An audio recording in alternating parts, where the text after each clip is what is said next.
I don't remember asking you a goddamn thing.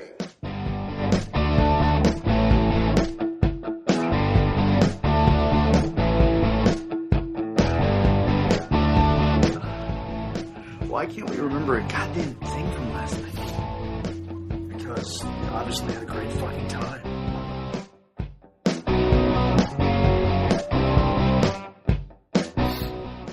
Alright, so here we are, take two. Yeah, take two, ready. Ladies and gentlemen, it's the 10th anniversary episode of That Damn Thing.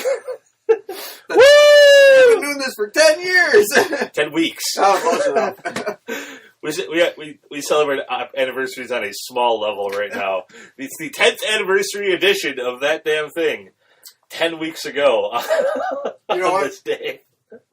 It is amazing that we've gotten to 10. No shit, eh? Double freaking digits. We hit double-digit episode. Last week we discussed we didn't think we'd make it 2 weeks. And it No. was 9. 10 weeks. 10 weeks. This has been more prolific than I ever expected. Ever anticipated it would be. We've had multiple guests Yeah. on the show. It's impressive. Wow. Now all we have to do is finally get the Kickstarter going. No shit. And really and really really launch this and Yeah. really do it instead of still kind of just goofing around with it. Yeah. Well, I'm getting better at editing. Yes. Getting more. The edits I've done on last week's episode are pretty fluid. You really honestly can't tell. I mean, sometimes I have to sacrifice entire sections because of what I'm having to pull out, but you can't tell. Yeah, my first shot at editing like 2 weeks ago was kind of choppy, but this one sounded a lot more fluid. And as we're doing it, we're getting better with learning how to speak and not leave awkward pauses of like 30 seconds in the middle of our show. Yeah. And even if we do, though, it's okay as long as we realize that we did that, say something about it on the audio so we don't dramatically shift topics. Right. And it sounds really weird when I have to cut it back together. Yeah, we just have to learn to, put those, 1 or 2 second pauses to give ourselves the chance to edit stuff out. Yeah, well, and it's like if you realize something's going off the rails, say something on the show, Yeah, we're going to have to cut this. Give like an audio marker. Yeah, it's like, okay, make a note of this. Yeah, note this. At 12 minutes in, we're going to have to chop this. Yeah, 12 minutes in, we need to cut the last 6 minutes out of the show. Yeah. It's not trying to like edit out like should do one and then see like edit out an entire guest host and see what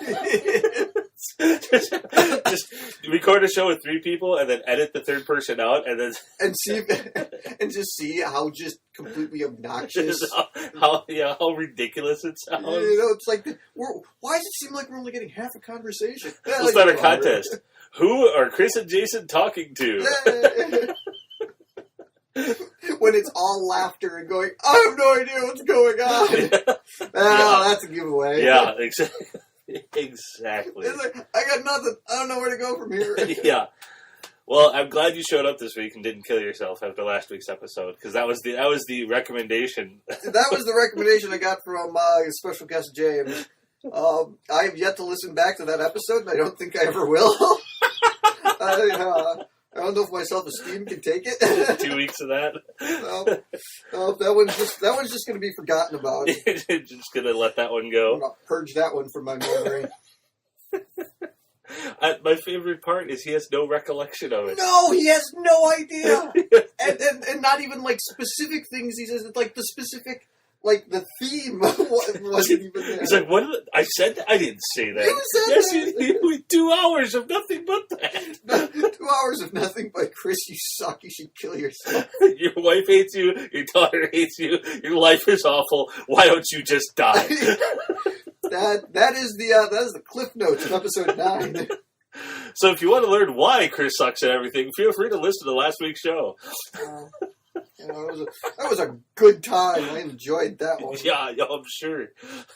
Gotta have Carrie listen to that one. No, that is the lost episode. As far as I'm concerned, you're just not going to acknowledge that one. It's out there. It doesn't exist. I'm going to text her a link to it and go listen to this shit. Yeah. I'm gonna watch those view counts. So far, it's got one. That was me. There won't be one for me. I'm tempted to unsubscribe just because of that channel. Hey! Or just because of that show. No! I'm our only subscriber, I think. Oh, fucking it. Yeah, so anyways. Well, good. I'm glad we all survived to week 10. 10 episodes of this. Yeah, that's nuts.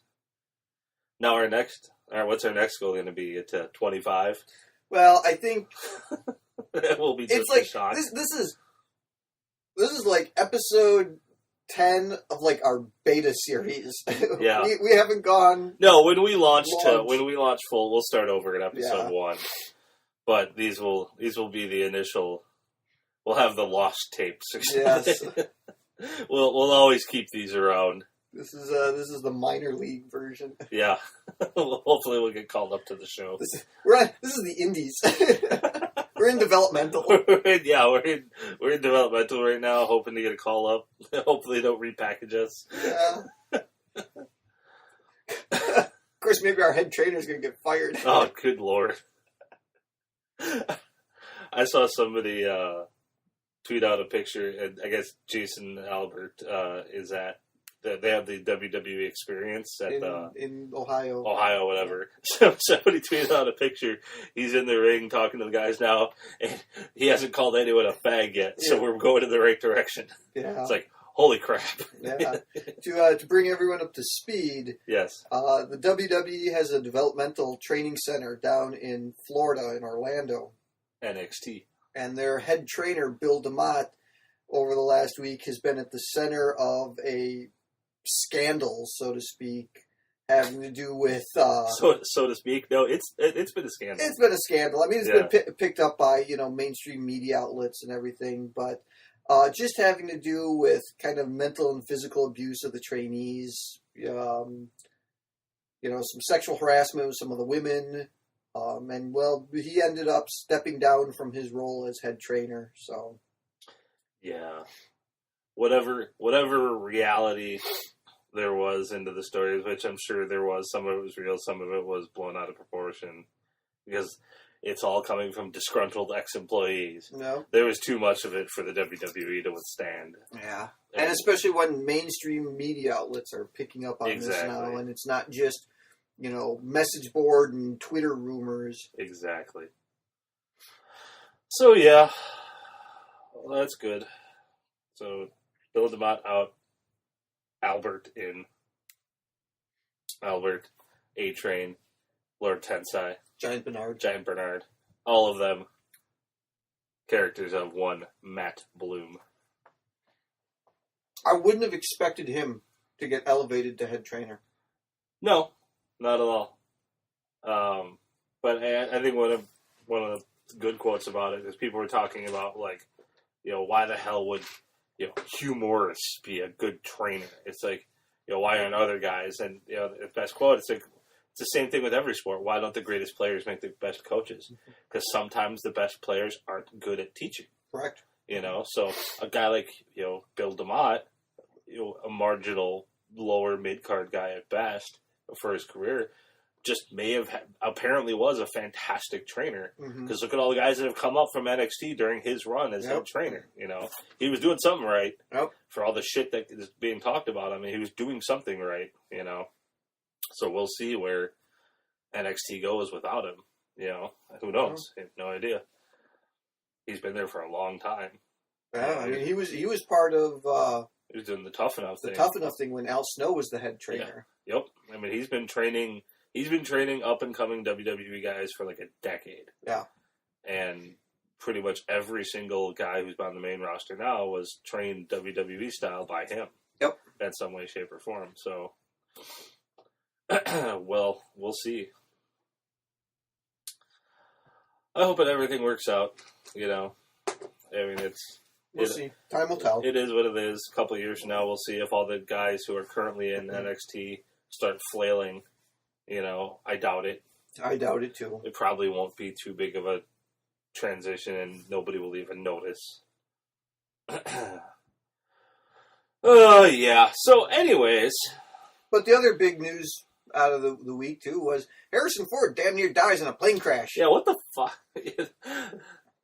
That is one of the luckiest men because he crashes his 1940s like fighter. Well, I don't think it was even his. No, I mean he was flying like this 1940s fighter jet, basically prop plane, prop plane, and it was like and engine failure and crashes onto a golf course. With nothing but doctors playing golf. Yeah, goal figure. You might have, the only thing better would have been crash landing into a hospital. I mean, pretty much. Yep. Like, right under the front door of a hospital, come screeching up, But I guess he's okay and everything's fine. And initially he was, critical condition, and then it was like, yeah, there was such a wide range. Yeah, it was like he's either almost dead or he barely got hurt, and it was somewhere in between. He got a little battered and bruised and a couple lacerations, nicked up, but otherwise, I guess he's fine. So that's good because we don't need that kind of crap. I don't need Leonard Nimoy and Harrison Ford dying in the same week. No, that would have been horrible. Holy crap! I mean, just imagine that a major Star Trek actor dies. Yeah. And then a major Star Wars actor dies. Yeah. What's the other sci-fi property that is on par with Star Wars and Star Trek? God, there's not. I mean, are you looking at like Doctor Who? That was my first thought. Doctor Who. Okay, or even let's just say, just because I'm looking at the box. Ghostbusters, like Bill Murray dies. Yeah, Bill Murray, or it'd be tough to pick. Well, but Bill Murray, that's not a sci-fi. It's like no, but somebody who's famously known from nothing but sci-fi, that would be tough. It would have to be something like Doctor Who. Yeah, that's the only thing I can think of. I mean, nothing else is, Battlestar Galactica maybe, but people in that show have done so many other things. I don't know. Yeah. I think biggest sci-fi, properties overall,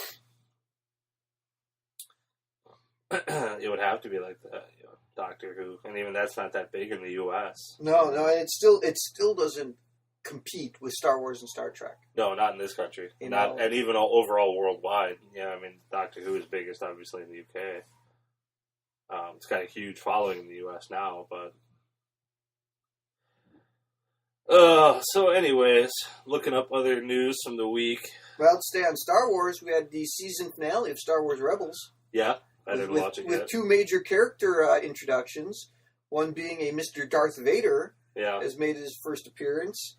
And then we have Ahsoka Tano from the Clone Wars has now appeared in Star Wars Rebels as one of the leaders of the rebellion. Yeah, I don't know how I feel about that yet. So, I watched Clone Wars from time to time, but I never really, really liked it.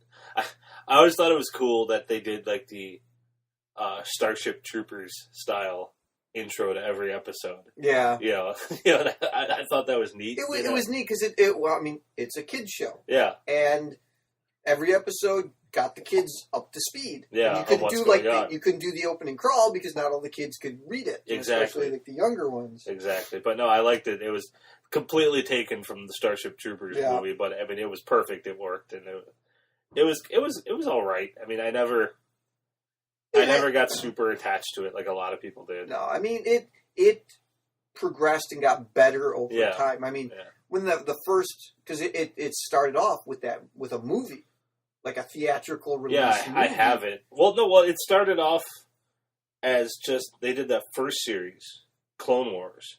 Remember, because there were two different ones. Well, the Clone Wars one was done by.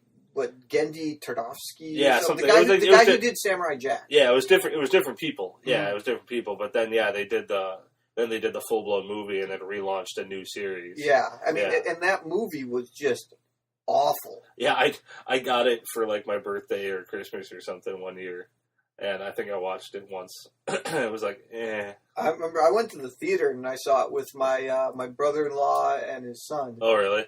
Yeah, my nephew. So. It was bad, but over time it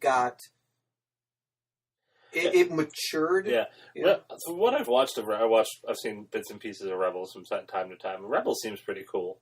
It's okay, but I'm assuming it's going to be the same thing with, as we've talked about with like a lot of TV series. It'll take a season or two to find its groove. Yep. Right now, it's sparse. Yeah. I guess is the best way to put it. It's sparse. Yeah. Well, it's new. Yeah. I mean, it'll get there.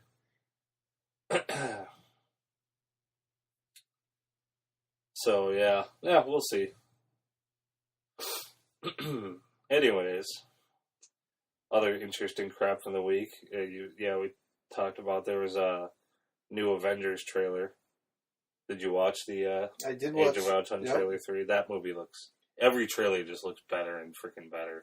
I'm the only thing that I'm skeptical about is the Vision. I don't know how I feel about that character. Well, that's because you haven't seen anything about him yet. No, but I don't know. I have faith. It's Paul Bettany who's awesome in everything, and Joss Whedon who I am willing to accept the character even though I've seen nothing about it because those two people have never done anything to prove me wrong. Paul Bettany, I've always liked him. Favorite movie, he's in A Knight's Tale, obviously. Yep. And then that was his first big breakout. And then my favorite movie that he's in is Master and Commander. Mm-hmm. So I mean everything he does is awesome. So and just it's funny to me that he's been in like half the movies. But he hasn't. Voice. He hasn't. Like up until he announced. I think it came out, was it like Avengers maybe, or Iron Man 3?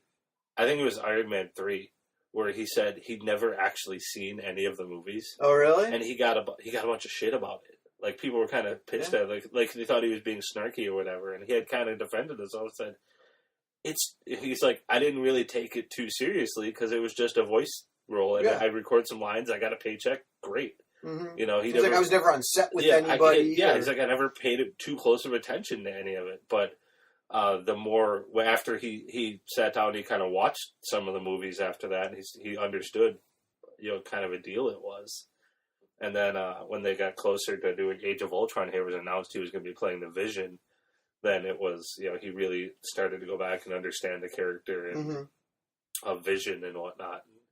Now he's a part of it, But it was just kind of funny where he's been a part of 4 of the movies. Yeah, just about all of them. Almost half of them. And, but he's never been involved like directly with anybody else before. Never been on set, never interacted with any of the other characters. He just shows up, goes into the recording booth for a day or two, does his lines. Records all the lines and then leaves. Here's a few $1,000. Thanks, Paul. Yeah, no problem. Let me know the next time you need to show up. Exactly, Exactly. No, but I am so excited for Age of Ultron.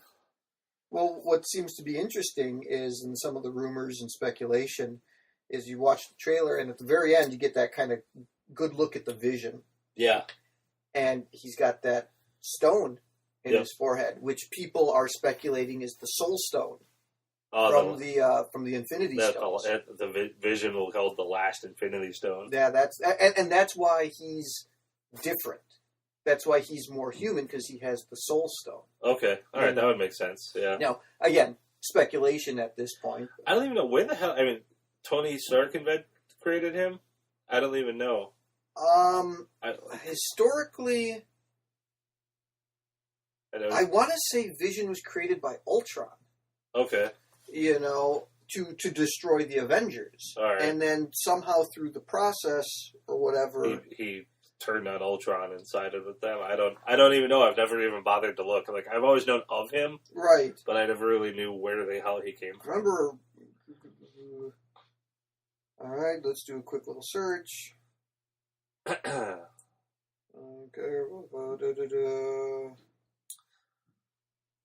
Well, while you're searching, we saw the other news.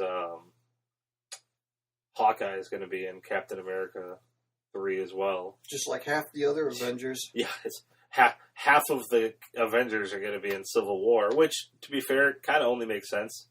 Because how are you going to have a Civil War without a lot of the other supporting cast? Mm-hmm. You know.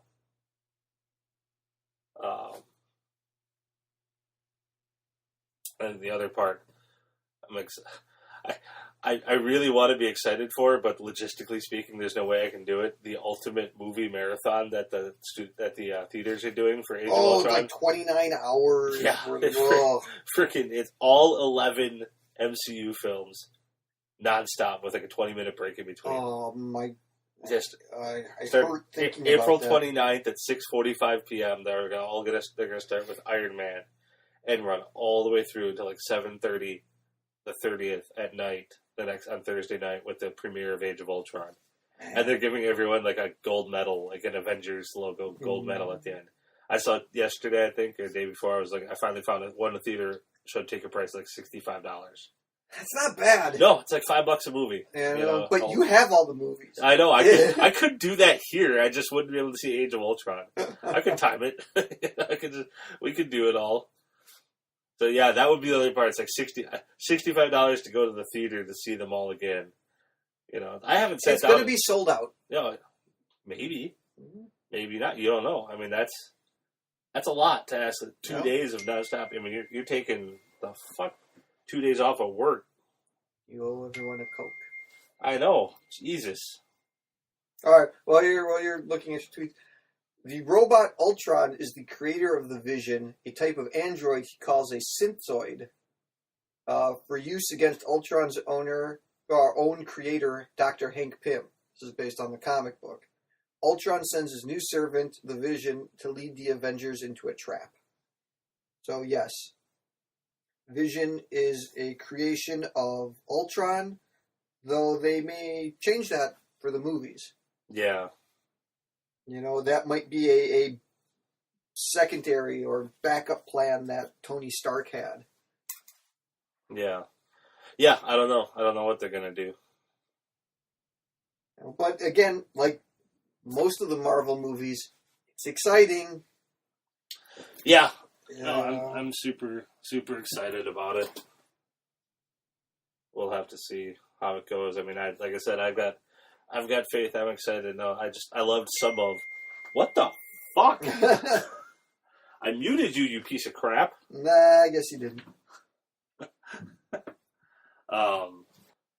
I was listening to Ultron's lines, and I like the one I liked the most was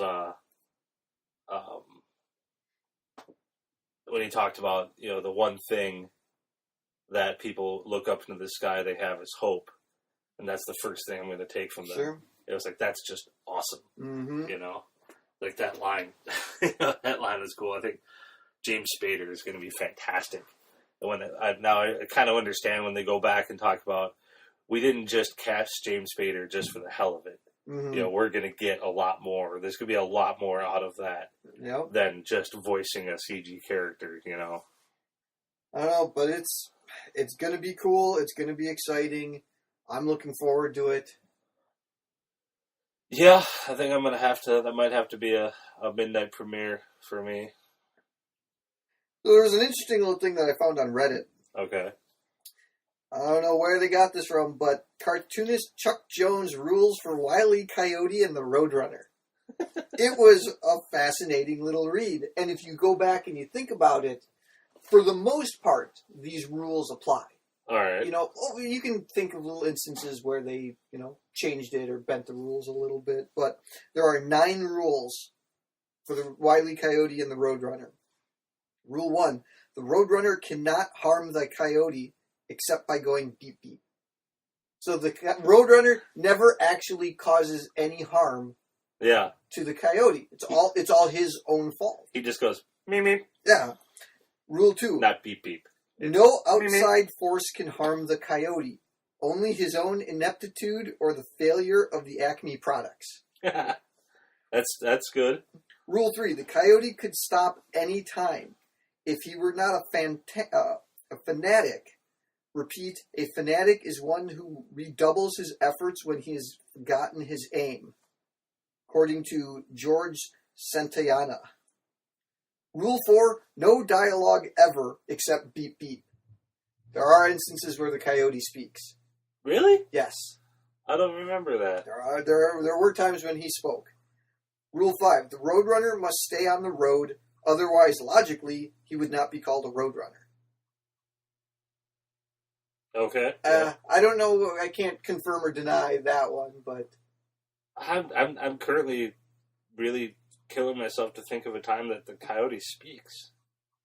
All action must be confined to the natural environment of the two characters, the Southwest American desert. All right. And yes, yeah. that's always where they are. Yeah. Rule 7, all materials, tools, weapons, or mechanical conveniences must be obtained from the Acme Corporation. Yep.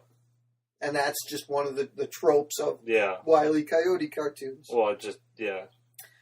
Rule 8, whenever possible, make gravity the coyote's greatest enemy. Yep.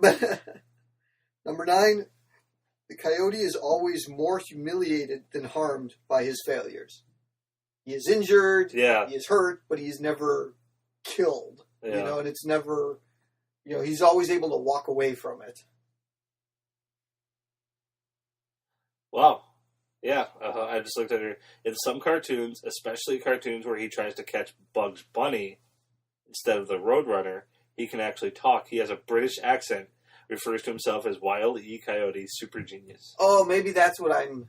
Yeah, and I think in the Roadrunner cartoons, no, he never talked. Huh. But I'm guessing later on in some, like example, Operation Rabbit, whatever the hell that is. I'm Googling it here. Mm-hmm. Here's from the Tiny Toon Adventures wiki. Tiny Toons was fantastic. Yeah. Yeah, it looks like I'm guessing strictly speaking in the Wile E. Coyote and Roadrunner cartoons, he probably doesn't speak. Sure, that makes But sense. in other places, other instances, they made him talk. Which, fine. Whatever. So anyways. Jeff Goldblum and Liam Hemsworth confirmed for Independence Day 2. I saw that. I was just looking up stuff here. But yeah, no, that's good with me. I mean, I don't mind. Always good to see Jeff Goldblum. Liam Hemsworth is fine. Mm-hmm. I'm 50-50 on the whole Will Smith being there thing.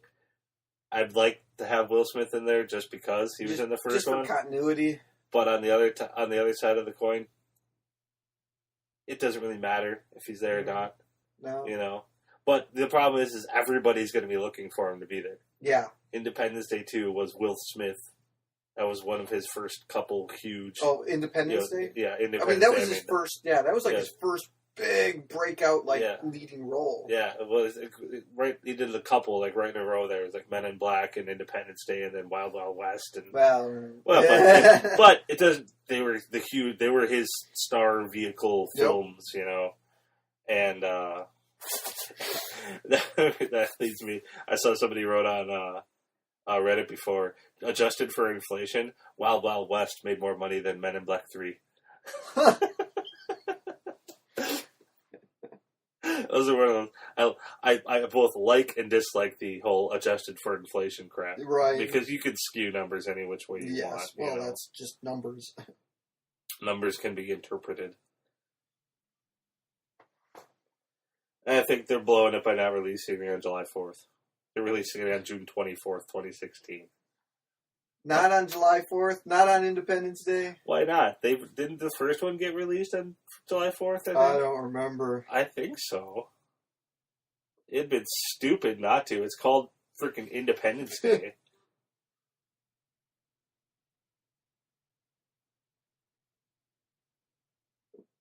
I don't know. But do we know anything about what the story will be? I bet you it's involving aliens. Nah, I don't think so. It came out July 3rd, 1996. It's close enough. All right, that's fine. June 24th is bullshit, though. Yeah. If you're that close. It's fucking 10 days away. Just do it. But yeah, I mean, I know way back when there were rumors of a sequel where the aliens were coming back and it was going to be like a ground invasion. Yeah, I have no freaking clue what the hell the story is or could be or anything. Woohoo! Hey. Sold something on eBay, the people actually paid. Woohoo! Yay! So yeah, no, I have no idea what the hell the story could be. I'm sure it'll be something interesting, and it'll involve a lot of explosions because Roland Emmerich is doing so. Well, but now the doing it. Now the part of the question is what was it, 20 years ago? Not 15 years ago. When did Independence Day come out? 96. So 2016 is 20 years. I mean, is that too long between movies? Are people going to not care? No, because Star Wars, is huge, but they're proving that one out. Star Wars is on a different level. Ghostbusters is getting a sequel after 20 some odd 30 years almost. Because Ghostbusters 2 was 89. Yeah, but again, same thing. Are people going to care? We'll find out. Or is it just nostalgia? Yeah. For like the original Ghostbusters. It'll depend on how well they market the movie. And that's where having Will Smith and not having Will Smith is going to be a big question. Because having Will Smith in the movie would automatically boost its marketability. Very much so. You're going to bank on an Independence Day sequel starring Liam Hemsworth and Jeff Goldblum? I mean... You better have a hell of a story. Well, okay, what has Jeff Goldblum done lately? Nothing. I mean, I can't... That's what I'm saying. Like, even at Jeff Goldblum was at his zenith in the late 80s and early 90s. Well, he had his 1-2 punch of Jurassic Park. Well, before that, The Fly. And the remake of The Fly. Yeah. I mean, that was his time. It was the late 80s into the mid 90s. He had that 10-year span, say like 86 to 96, whatever. I thought The Fly came out in the late 80s, if I remember correctly. But I'd have to look it up. Maybe 87 or something, 89. I don't know. I'm just guessing. But outside of those, I mean, Jurassic Park 2, The Lost World. Which wasn't a great film. No, not at all. But that was like 97. But yeah, I mean, I can't. It's killing me, but I can't think of anything Jeff Goldblum has done. I mean, we're gonna look up Jeff Goldblum's filmography now. Yep. Sure here, let's go back. All right, starting with The Fly. Yeah. What year was that? That was in 86. 86. Oh, I was right. 86. Right. Let's see. You're just going through. Well, he was in Earth Girls Are Easy in 1988, which had. Jim Carrey. Yeah. One of the Wayans, I think. Yeah, I remember. I remember that movie. I don't think I've ever watched all of it. I'm just going to mention things that I recognize. He was in Captain Planet and the Planeteers. Jurassic Park. He was in Powder. Yeah, all right. Independence Day. Lost World, Jurassic Park. Nothing else that is really jumping out. I mean, he did a bunch of, voice stuff for animated things. Voice stuff, probably some indie stuff in there. A couple, so he's been consistently doing things, TV, movies and stuff, but nothing big. Man of the Year in 2006. Was that Robin Williams? I think so. Isn't that the one where he's like a comedian or something? It was the Jon Stewart story. Yeah. Yeah. I was in the Grand Budapest Hotel in 2014. All right. That's about it. I mean, nothing. Yeah, so nothing. Nothing super. And Grand Budapest Hotel was a giant ensemble cast. Correct. Mostly starring Ralph Fiennes, but that's like the one headline if you had to pick one. According to IMDb, the four he is most known for: Jurassic Park, Independence Day, Lost World, Grand Budapest Hotel. Really? Not The Fly? Not The Fly. Interesting. Well, either way, yeah, that proves that out. I mean, he's been consistently working. But correct, but Jeff Goldblum is not exactly a A-list name. You're not gonna hang your So that's your franchise on That's it. why I say it's kind of sketchy doing just him and Liam Hemsworth. Mm-hmm. So I sincerely hope we can get Bill Pullman back. You know. Here we go. His first actor credit, 1974, Death Wish. Wow. He played Freak number 1.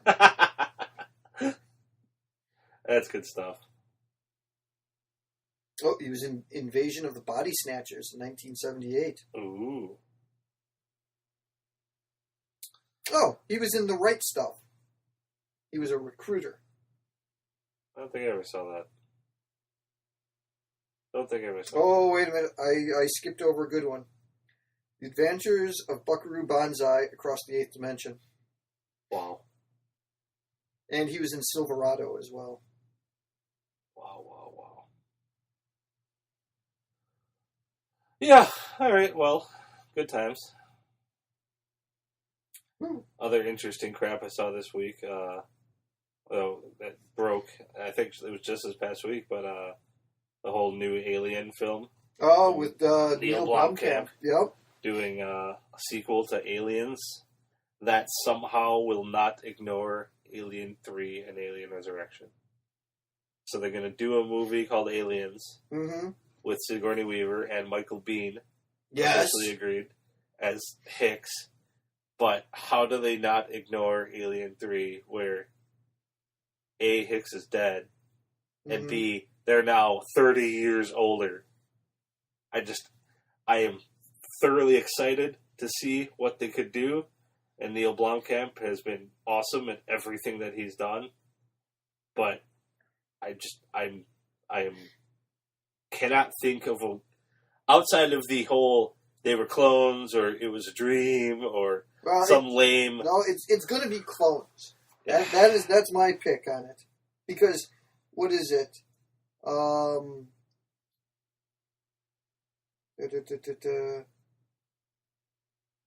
trying to figure out how long after Aliens does Alien 3 take place? Well, Aliens was, 84, I think? No, I mean in story. Oh, Aliens was 86. In story? Yeah. She was... Cause it was like 60 years between Alien and Aliens. Yeah.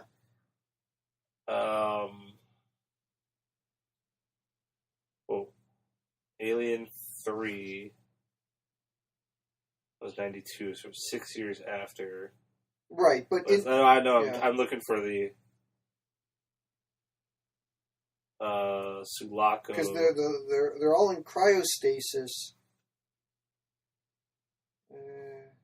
Doesn't look like it shows. It's not telling me, no. I'm gonna look it up here.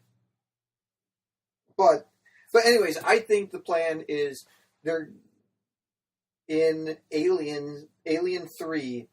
The Weyland Corporation took a cloned Ripley, staged the rest of it, and intentionally had her crash land on that prison planet to try to infect the prisoners with the alien.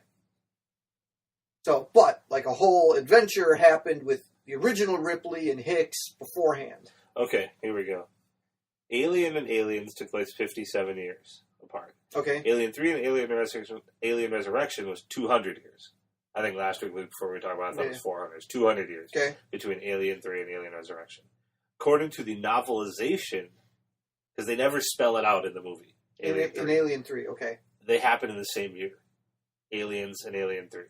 Really? Yeah.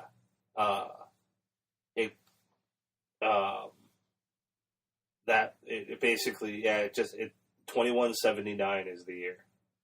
And Aliens and Alien 3 both happen within the same year. It's not that long. Huh, okay. So, that being said, but they never acknowledge it in the movie, so... Right, and novelization doesn't really count as far as all that goes. Yeah, you have no idea what it could be. So, that being said, we'll see. I mean, I'm excited. I'm excited to see Michael Biehn. Mm-hmm. Because dude does not do enough stuff. Nope. Well, but I mean, just think about that. In a short amount of time, Neil Blomkamp, he just went like, "Hey, I was thinking about this Alien movie, and I'm just gonna, tweet out a bunch of the artwork that I did. Yeah, here's some concept art. Fox goes. This is probably never going to happen, so I'm just going to, just throw this stuff out there just so people can see it." And all of a sudden, Fox goes, "Yeah, that shit's pretty good. Yeah. Hey, you want to make a movie? Yeah. Okay. Cool. Done. Greenlit. Greenlit. Alien sequel. Alien 5 taking place between Aliens and Alien 3. Sigourney Weaver gets asked, "You want to be involved?" Yes. Michael Biehn, "You want to be involved?" Yes. Done. Let's do it. Sign the contracts. Holy fuck! What'd they do? Just give Blomkamp a check. Here's $250 million. Go make it. Go do whatever you want. Yeah. It's like, holy shit. That is not the worst way to get a movie made. No, I mean he's awesome. He's got a name for himself. Yeah, in Hollywood. Now he does. Yeah,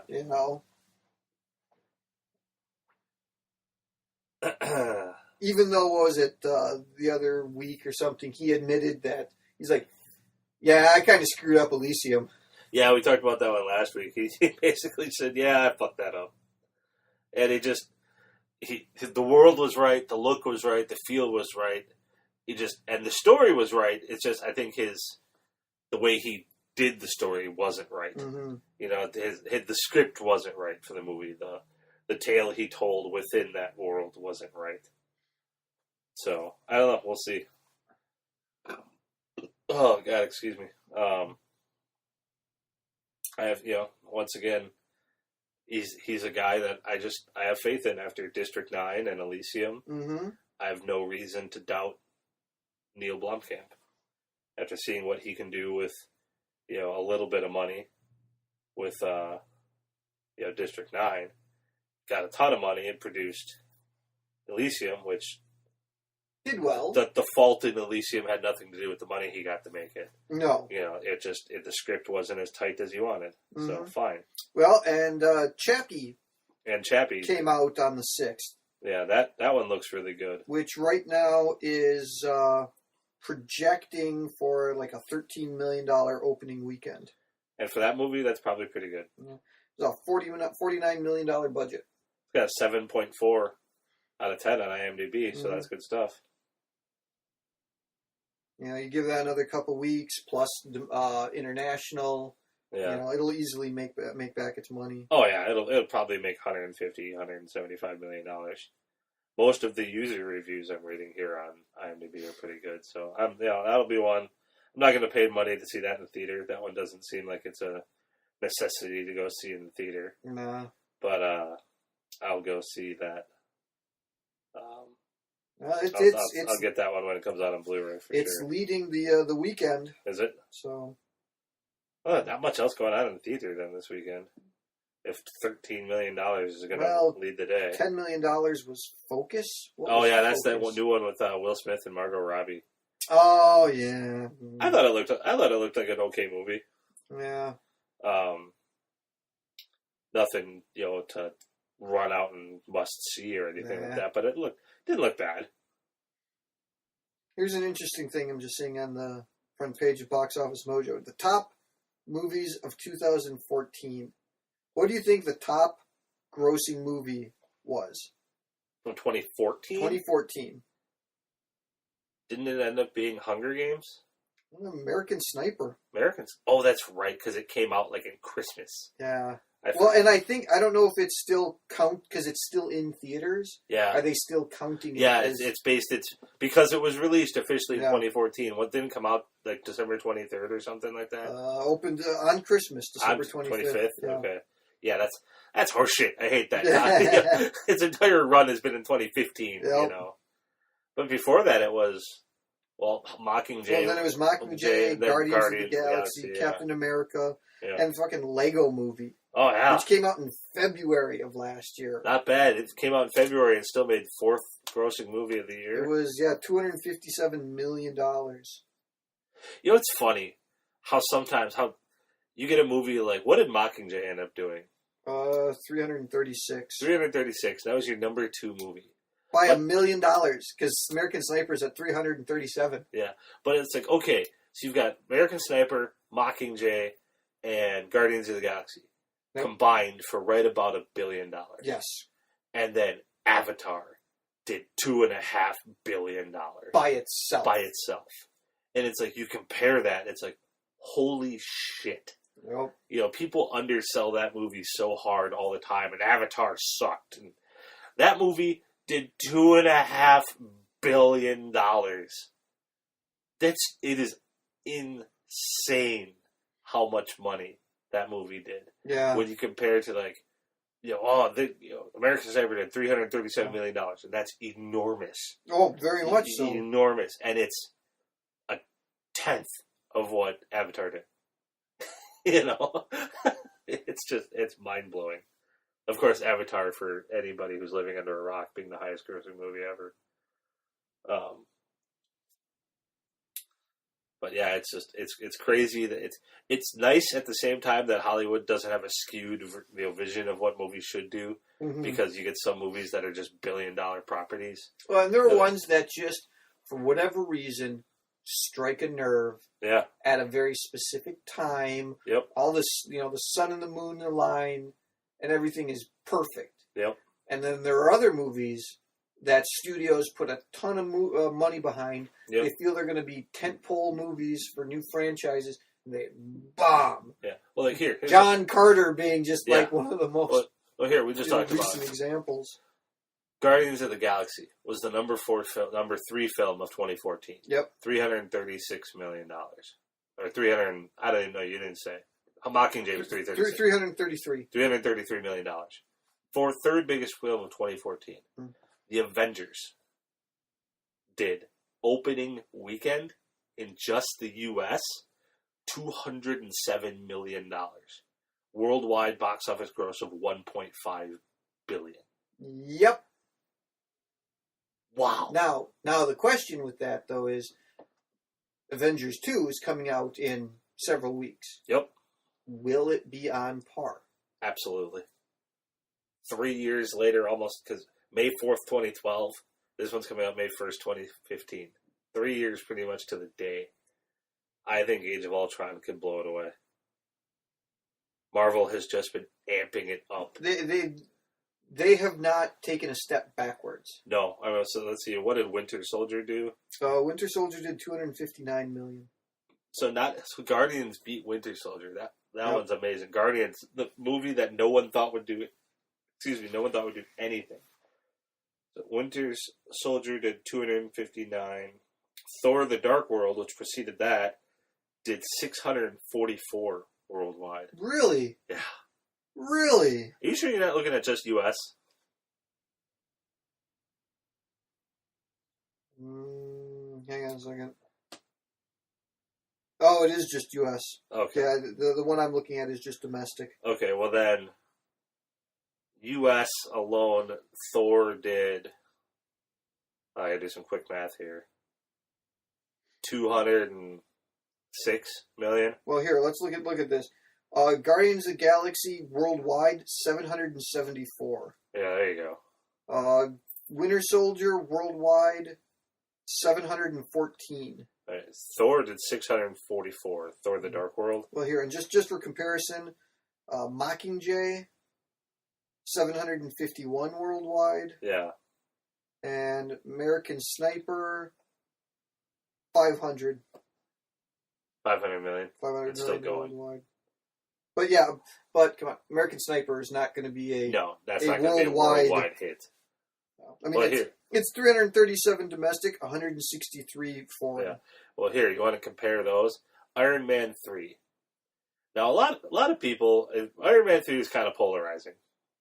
I liked it better than 2. Yeah. Oh, yeah. I liked it better than 2. I thought Iron Man 3 was fantastic. I loved the big, Mandarin twist. Oh, that whole twist? Yeah. That was awesome. I thought, that was really clever, because the concept of the Mandarin from the comic books works in comic books. Yeah.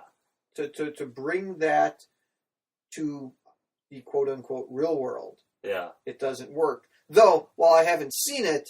The Hail to the King thing. Well, there's the Hail to the King thing, and there's Agent Peggy Carter. Yeah. Or Agent Carter. Yeah. That brought up some of the Mandarin stuff. Have you watched all of it? What the hell? Where's the Mandarin stuff in Agent Carter? Now, I haven't watched it. I watched all. You talking about the TV show that was just The on, TV right? show. Not the Marvel One shot. Correct, the TV show. There is apparently some guy, I don't know how much you see or show of him, but he's got a ring. Oh yeah. He's like one of the main bad guys from like the last couple episodes. He's part of the Russian Black Widow program. Yeah, you know what?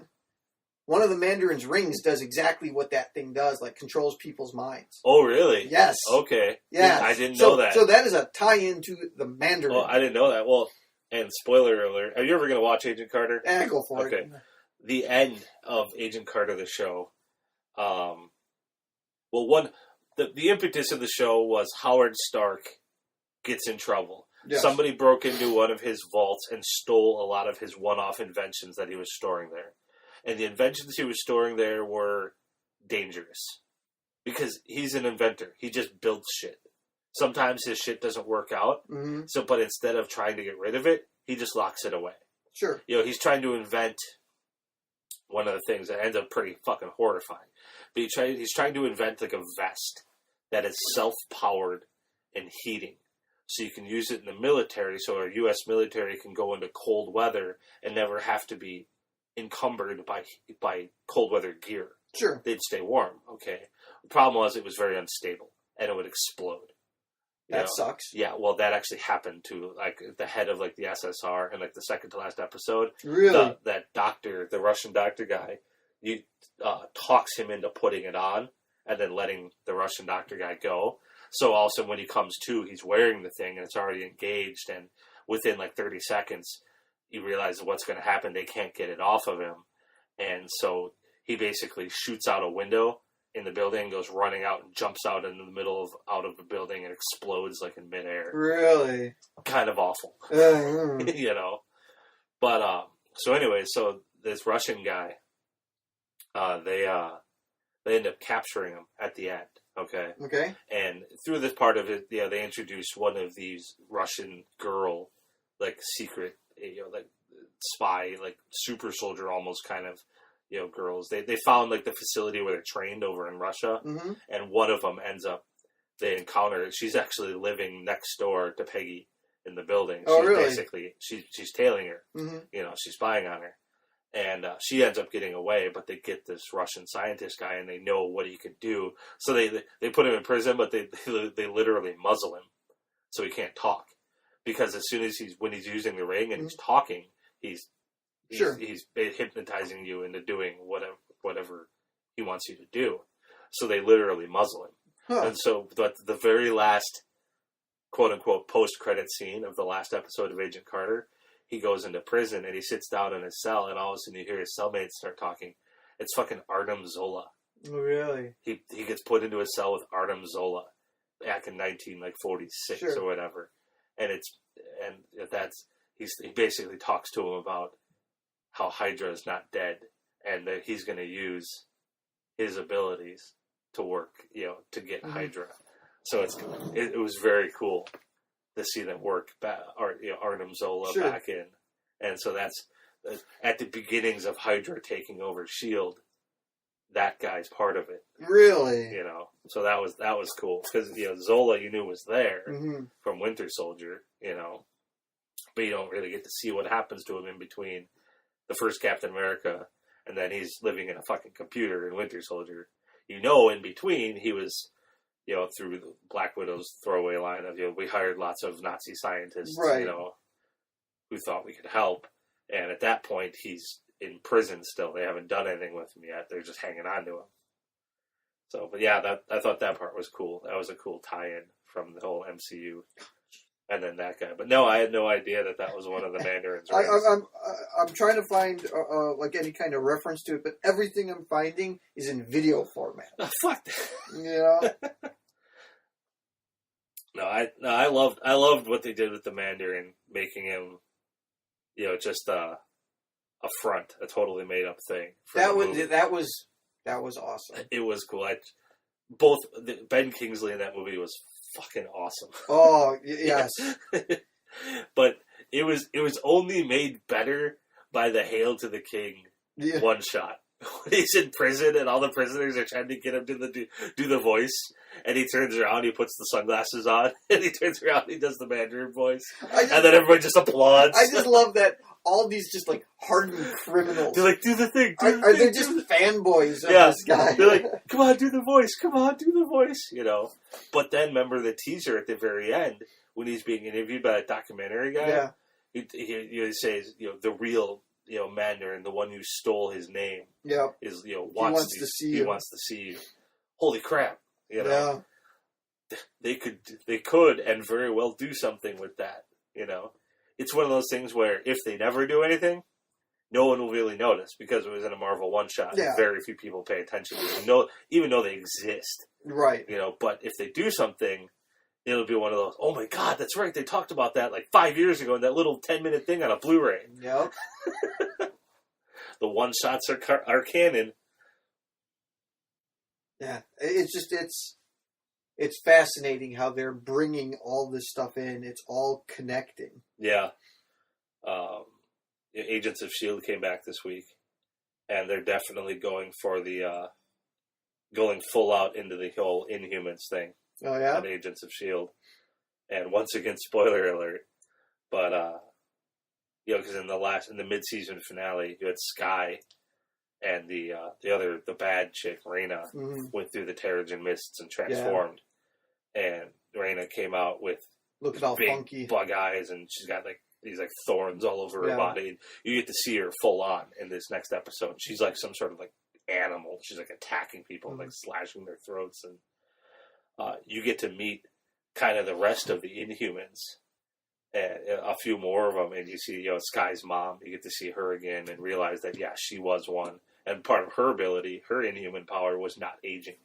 Right. Because they all get different abilities, and basically what her mom did was, what they would do is they would go. It looks like what they would do is feels kind of like Xavier from X-Men, because they would go seek out young kids, and that they knew had this ability, had the potential, and bring them in, put them through the Terrigen Mists to find out what their power is going to be, and then train them and get them into acceptance. And this one guy who basically he's got Nightcrawler's ability. He teleports in and out, and it's this big blue flash of like blue and gray smoke and whatnot. And he comes in, and Raina is basically trying to like either kill herself or pretty much kill herself. She's like walking out into traffic on a highway, and like the police are there. They've been trying to track her down, and it's the government. They're trying to get her, and he teleports in and then grabs her and then teleports out.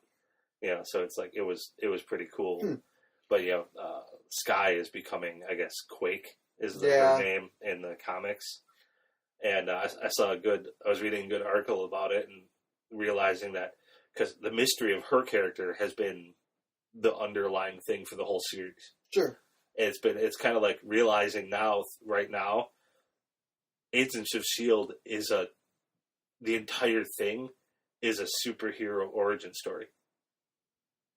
To introduce the Inhumans and to introduce her character as a superhero, because that's been from number one. Right. The S.H.I.E.L.D. agents are there, but the side story to the whole thing is her character and who the hell is she? Right. And why is she so special?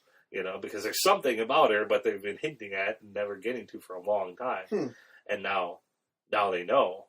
And, not everybody knows. One of the characters, Fitz, they determined that Raina's blood has changed. They have no idea what the hell happened. They're wondering it's like a virus or something like that. And he kind of fakes her blood sample to get her out, because they've got her like quarantined in S.H.I.E.L.D. headquarters.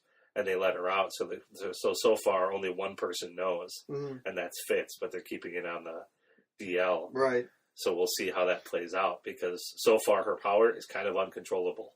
She doesn't know. When she starts like stressing out, it starts going off.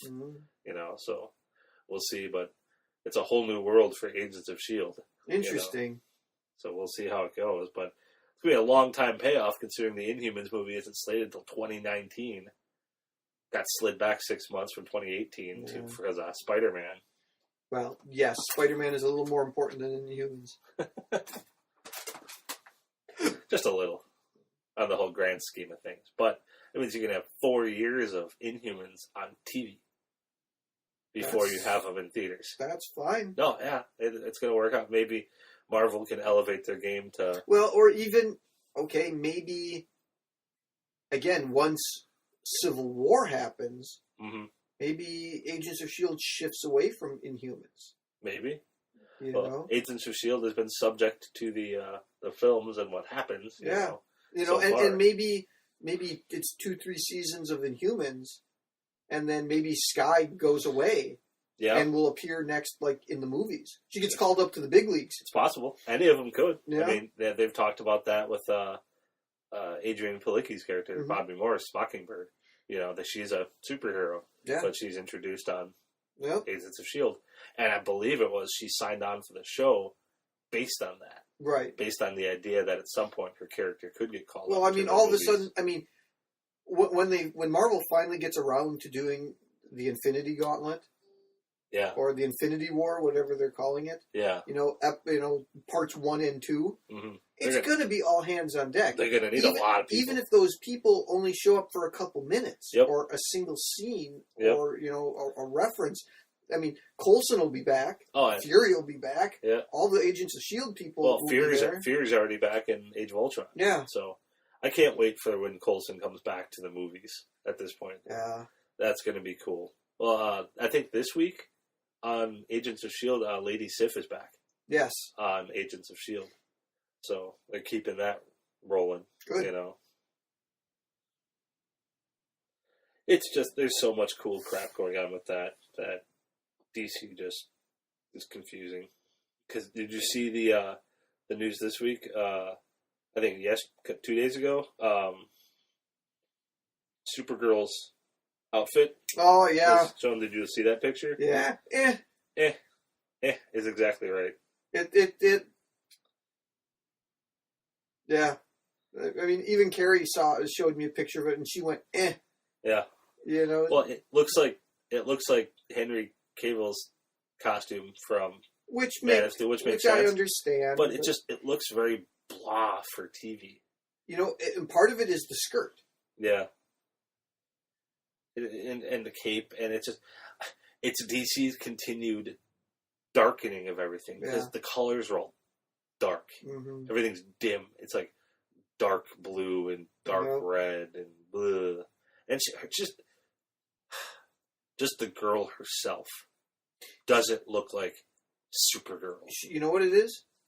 She just looks like a blonde girl. She's not even blonde though. She's a redhead. Not even a real blonde, but she's just an average girl. She's just a girl. Which there's nothing wrong with that. No. But that's not Supergirl.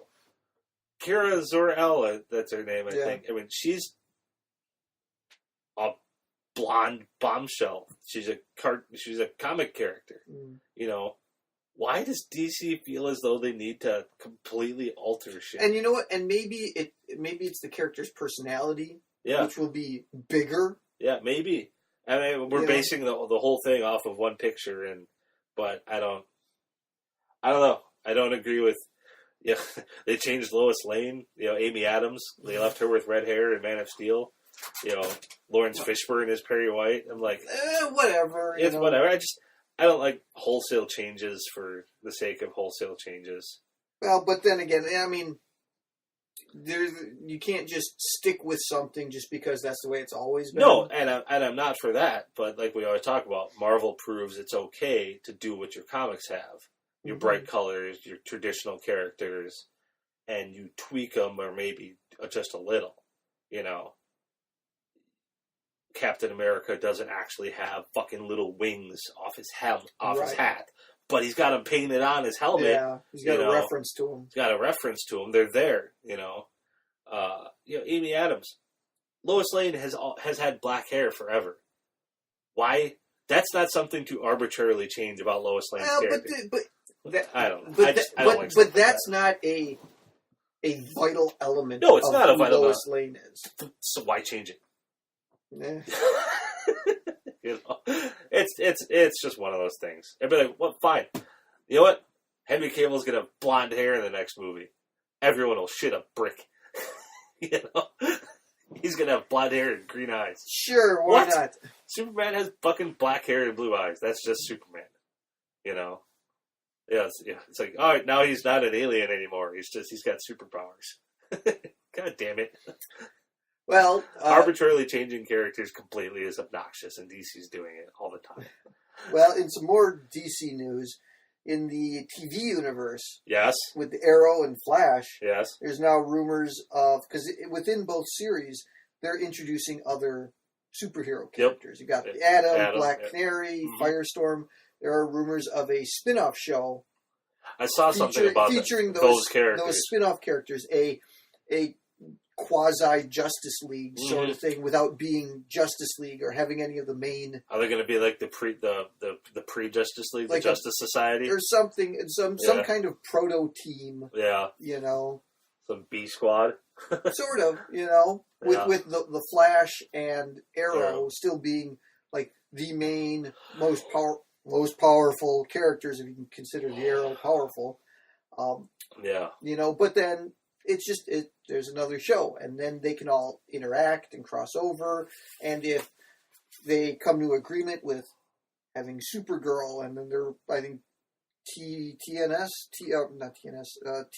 TBS are developing a Teen Titans. Yeah, it's going to be just called Titans. Yeah. Yep. But if all of those can cross-pollinate and stuff, I might start getting intrigued at that point. You know? But what'll bum me out is when none of them have anything to do with the movies. Yes. Damn it. Yep. But DC is like, no, we have a multiverse. You know. Yeah. Fine. You know. Speaking of DC stuff, though, and characters, you see Jada Pinkett Smith says she's leaving Gotham after season 1. Yes. James's dreams will come true. Yeah, he has hated Fish Mooney since episode 1. Yeah. Well, and I don't watch enough of Gotham. I watched a few episodes. I tried giving it a shot. It's all right. I mean, nothing about Gotham just hooked me. I didn't even watch a single episode. Parts of it are good. I like Jim Gordon, and I like the Penguin. The rest of it is meh. Well, I mean, the part of it is... It's the same problem that the DC movie universe is having. They're skewing everything time-wise. Yep. In the movie universe, they're making fucking old Batman. Mm-hmm. That's just going to screw everything up. Yeah. You know, in Gotham, you've got super young Bruce Wayne. Yeah, and like they've got him fucking at Wayne Enterprises talking to the board of directors already. He's 12. Yeah, they did that like last week or the week. Really? Yes. See, they've screwed that up. They should have had it. They could have started it with, you know, Bruce Wayne's parents getting killed, and then you flash forward a decade. You know, maybe Bruce Wayne isn't back. Maybe he's back in town, but nobody knows. Yeah. You know, and then you can legitimately start introducing Selina Kyle, Edward Nygma, Oswald Cobblepot, all the people that will eventually become Catwoman, Riddler, Penguin. You know, now you're introducing them. It's like, okay, great. Here's Oswald Cobblepot. It'll be a decade before he becomes the Penguin. Yeah. You know, or here's Edward Nygma, but he will eventually become the Riddler, but not after, you know, a decade, because all those characters, those villains, don't show up until after Batman. Yep. Batman is kind of like the impetus for all of those characters to show up. So yeah, they just the timeline on all of these things is just off. Here's a picture. I'm trying to find the one, but it's from season 1. It's titled Bruce bravely takes on the board of directors at Wayne Enterprises. He doesn't know shit. What the fuck? He's a 12-year-old kid. He should have no interaction with them whatsoever. No. Yeah, episode of The Blind Fortune Teller. Yeah, here's a picture from it. There's Alfred behind him, but he's sitting at the fucking board meeting. No, there's no 12-year-old is sitting at a board meeting. No. It's not happening. Yeah, it's painful. I don't know. But in both cases, they've set themselves up for problems. Yeah. You know, and it's like, how do you write yourself out of that. You can't magically transform Bruce Wayne to being a decade older. Nope. You know, or in the movies, you can't magically, like, you know, de-age him 15 years. It's just, they're causing themselves undue problems. Yeah, there's no reason to do stuff like that. And they're doing it anyways, just because they want to do their own thing. And I get everybody wants to do their own thing. That's fine. But it's also fine to do your own thing within an established universe. Yeah. Marvel lets that happen with their properties. They said, okay, here's the big plan. You can do your own thing.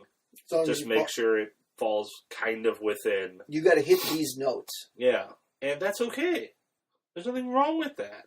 It didn't work with Edgar Wright and Ant-Man, but that's an extreme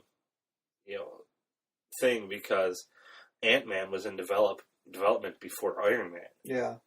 And it didn't work out, because realistically due to the fact that what Edgar Wright was trying to do was perfectly fine, but Marvel just said, okay, well, we're going to do Ant-Man. You got to fit in with where we're at in the story now. Mm-hmm. And Edgar didn't want to change his movie. Right. He just didn't want to. Mm-hmm.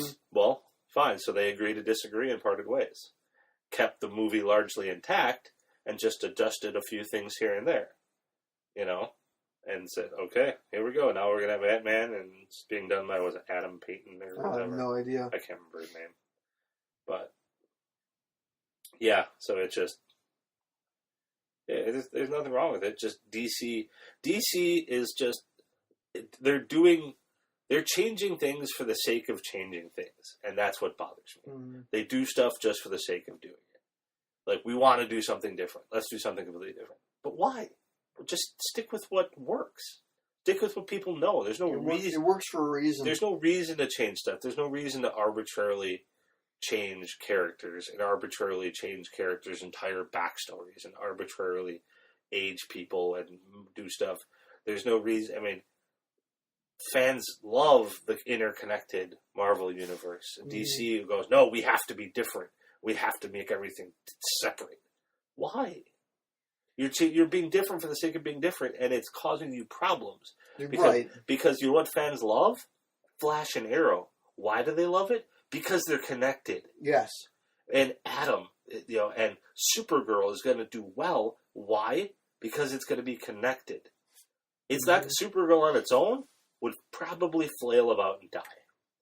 Yeah. Flash on its own would probably not do that great. But Flash being introduced in Arrow and then getting his own series, fans lost their shit. Yeah. What does that tell you? Shared universe for certain things works. Mm-hmm. Worked for comics. It's built on that. Well, I mean, that's comics are made that. That's the whole point of comic books. Yeah, to have your biggest heroes team up every so often to do stuff. That's what people like. Yep. Crossover events. Well, and you need, all of a sudden you get one or two instances of that a season. Yeah. That's fucking awesome. It's all you have to do. Mm-hmm. It's all you have to do. Well, and it's like, what was great in just, because like earlier this year, or earlier this season with Flash and Arrow, you've got Barry Allen and Oliver Queen. Yep. They are both essentially superheroes. Yep. There are very few people that can relate to them. Yeah. They're able to talk to each other in a way that they can't talk to their other colleagues. Yeah. Because they're the ones essentially responsible. They are the linchpins for their individual teams. Yeah. It's a completely different interaction. It's just a fascinating scenario they've developed. Yeah, well, and it works. Yeah, and it just works. And like I said, one of these days I'll get around it. Now that I'm going to be cord cutting, coming up in a week, I'll have more time to actually purposefully watch TV shows if I'm going to watch something. So I'll probably get into watching that kind of crap more than just blindly watching whatever's on. Happens to be on. But that's awesome. And to to purposefully ignore that kind of stuff just to do what you want to do as a studio is obnoxious. It's just, that's all it is. It's as obnoxious. You can do what Marvel's doing. You don't have to be different. But that's what they're purposely doing, is we're purposely being different. Marvel's, got their little bit of humor and the bright colors or whatever, and DC says, grim and gritty. We can't do that. It's grim, gritty, dark, That's what we want to be like that. We don't want to be like the Avengers. But your comics are, and it's okay. So it's annoying.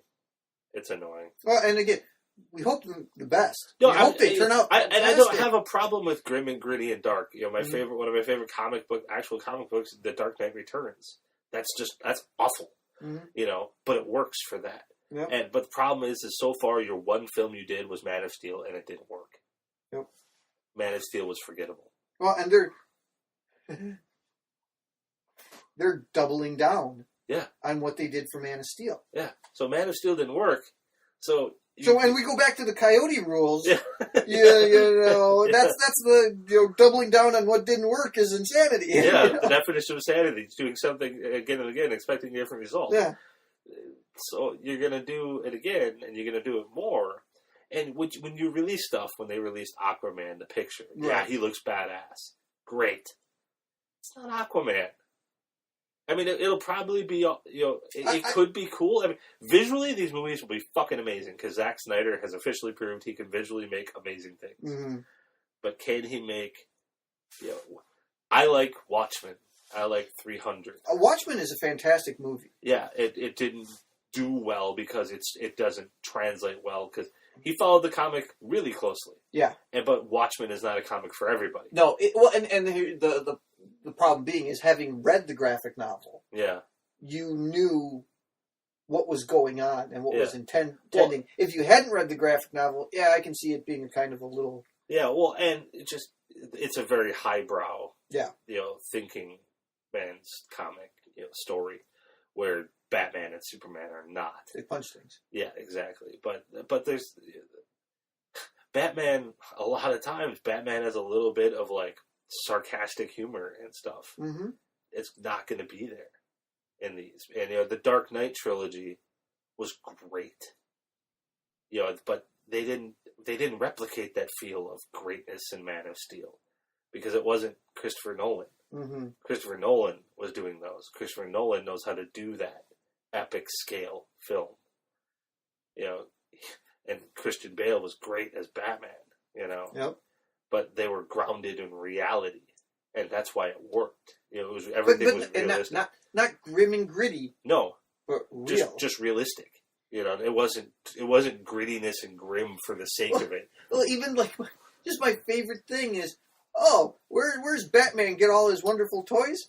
The Applied Sciences Division of Wayne Tech. Exactly. Why he just went into the back room and grabbed all this prototypes. Yeah, he's not making it himself. Yeah. His company was making it. Was military prototype shit that Wayne Enterprises was making. Yeah. Fantastic. Perfect. I completely buy into that, as opposed to fucking Bruce Wayne, who might very well be genius level intellect. Yeah, sitting in a cave. Hand making all of this stuff. Yeah. That's not happening. With Alfred helping. Right. Yeah. Bruce and Alfred making everything themselves. Yeah. No. Oh, but this was already produced by Wayne Tech? Yeah. Done. I Exactly. can accept that. And they use the exact same trope in Arrow. Yeah. And they called it the Applied Sciences Division of Queen Consolidated. Oh, did they? The same thing. That's great. You know? That works. Yeah. That works, it wasn't quite that way in the comics, but I don't have the faith I have in people like Joss Whedon and Neil Blomkamp is not there in Warner Brothers and DC. Wow. To do this correctly. To make it the fun movie it should be. Well, and we can look at Sony. Sony essentially blew it on Spider-Man, and Twice. they essentially went We out. Yeah, for all the realities of it on paper, and we retain creative control and blah, blah, blah, blah, blah. The unofficial reality is Marvel has say-so on Spider-Man now. And that's why they're not doing Venom or the Sinister Six. Or the fucking Aunt May movie. You know, or whatever. Yeah. Any of that stuff. During the initial announcement, we're still moving forward on production on these. That stuff's been scrapped. Yeah. You know. As of this very moment, technically you are, because you haven't had the meeting yet to cancel it. Right. That was about it, you know. But yeah, getting Spider-Man back. And Spider-Man, yeah, it was just, parts of those movies were good, and parts of them weren't. Mm-hmm. You know, just, the problem Sony had is they started off great with both their Spider-Man movies, series. Yeah. But then they put the pedal to the metal. Well, Spider-Man 2 with the Tobey Maguire one. Yeah. That one's fantastic. Oh, yeah. That is better than the original. Yeah, Spider-Man, Spider-Man 2, and the Amazing Spider-Man. Those three are good. I don't give a crap about the Amazing Spider-Man. The first one is good. I don't give a shit about the Lizard. I know you don't like the Lizard. You know. But Andrew Garfield was really good as Spider-Man. He was really good as Spider-Man. There's part of me that didn't like his Peter Parker. Well, and that's the collective overall thought. It's like combining Tobey Maguire's Peter Parker with Andrew Garfield's Spider-Man would be perfect. Yes, because Andrew Garfield's Peter Parker was... He was a dick. He was kind of a dick. He was almost like cool and popular. Yeah. And it's like, no, Peter Parker is a fucking dork. Yeah. Nobody likes him. Yeah. That is the essence of Peter Parker. Yeah. Yeah. Peter Parker is your high school nerd who gets picked on and kicked around. Yeah. Andrew Garfield is way too cool. Yeah. Way too cool. Yeah. You know. He should not be that suave around girls. Yeah, exactly. You know, in 2 seconds he picks up Gwen Stacy. Nah. No chance. No chance in a million years. You know, Peter Parker with Mary Jane in the first, 3 movies. You know, he grew up next to her, but she just saw him as like a friend, like the neighbor kid. It was just Peter. It was just Peter, the neighbor kid. You know, whatever. And he didn't. He could barely contain himself around her. Yeah. You know, that was. Yeah.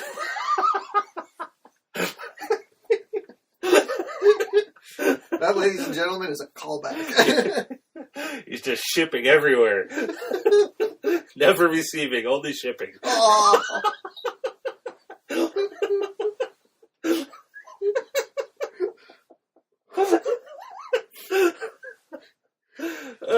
Anyways. Do we have to have a shirt that says receiving doc?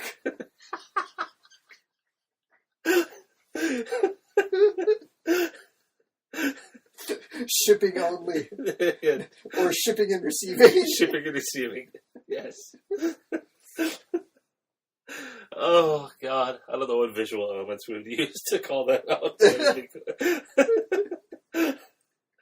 Oh, that one's a little too in. A little too meta. No, nowhere near as good as the other ones. No. Anyways, but yeah, so it's like Amazing Spider-Man. I know you didn't like the Lizard, but go fuck yourself. Nope, don't give a shit about it. Was good. Amazing Spider-Man 2. Yeah, the soundtrack was cool. Yeah. Hans Zimmer did it. Well, it's again. I want to say part of the problem is they had too many damn bad guys. Yeah, just the same problem that Spider-Man 3 had. Yeah, I mean, you have Harry as the Green Goblin. Mm-hmm. You had Norman, that whole storyline going on there. You had Electro. Yep. You had Peter Rhino. You had Peter searching after his father and finding the most amazing hidden train car. Yeah, exactly. It's like, what the? Are you telling me nobody has fucking found this place? Oh. And the fucking train has to come out of the floor. Yeah, exactly. That's the. How was that developed? How did Peter's dad... It's the same Batman problem. How did he go down into a fucking tunnel? And build this giant pneumatic train car lift thing. It's like, what the hell? He was just a scientist at Oscorp. Yeah. Clearly, who had the greatest bat cave in history. Clearly had millions of dollars at his disposal. And look, and that train was filled with would have had to be stolen Oscorp equipment. Yeah, no shit. The dad was a fucking thief. And none of it was dusty. No, of course not. It was totally clean. It was all working. Yeah.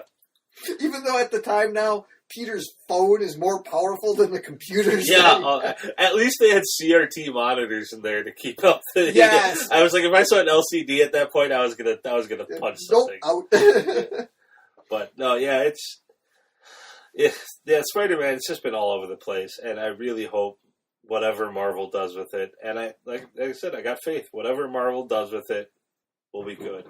I do hope they stick with Peter Parker and they don't try to do a Miles Morales thing. You have to do. You have to, because nobody knows who the fuck Miles Morales is. Everyone's gonna go Spider-Man and go, why is it some Mexican black kid, or whatever? You have to do.